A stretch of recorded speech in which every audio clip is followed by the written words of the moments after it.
maşallah bu Türkiston Şurası'ya bu yaxshi gelişmeler, yaxshi tadbirlar olsa maşallah sanatçımız, avazxonimiz, Türkiston Lisesi Amerika'dan avazını Fransızca geldi. Ondan sonra Amerika tashrif qildi. Bu Türkiston Şurası'nın davati mana bu yerga kelgan. Bunun için bir aytadigan gapingiz bormi?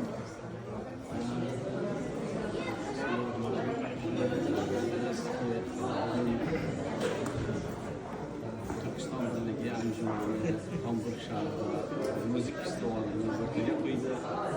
Hurmatli san'atkorlarimiz, ishtirokchilar, Amerikadan tashrif etilganlar va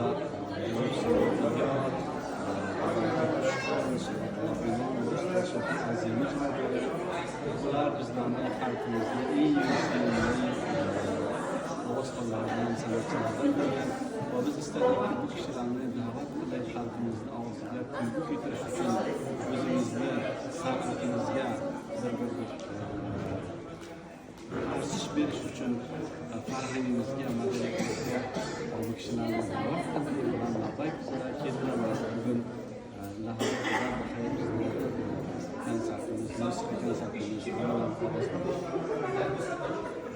Bu Türkiston Şurası maşallah avvalgidan ko'p yaxshi bo'lgan, ko'p faoliyatlarni ko'ryapmiz.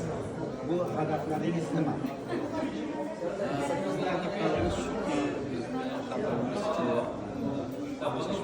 mavjud bo'lganligini xususan Olmonda ularni bizlar faqat tillarini, madaniyatlarini, haqlarini qo'llab-quvvatlash uchun ularni har doim birbirlaridan yaqin bo'lish uchun bizlar shunday niyatlarimiz bor. O'zbekiston Birlik Shurosini bilasizlar, 4-5 oy oldin bizlar hayotlarimizga saylandik va mana shu yosh yigitlar qo'lma-qo'l bo'lib unumli barnomalarni o'rtaga qo'yadilar va siz hamma xalqimiz bunga shohid bo'ladi.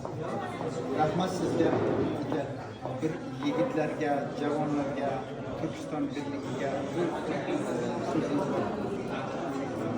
Aytishimiz shuki, xalqimizda hamisha oddiy debsiz o'zlarini, tillarini, madaniyatlarini shu kishvarlarda mavjud bo'lgan aslida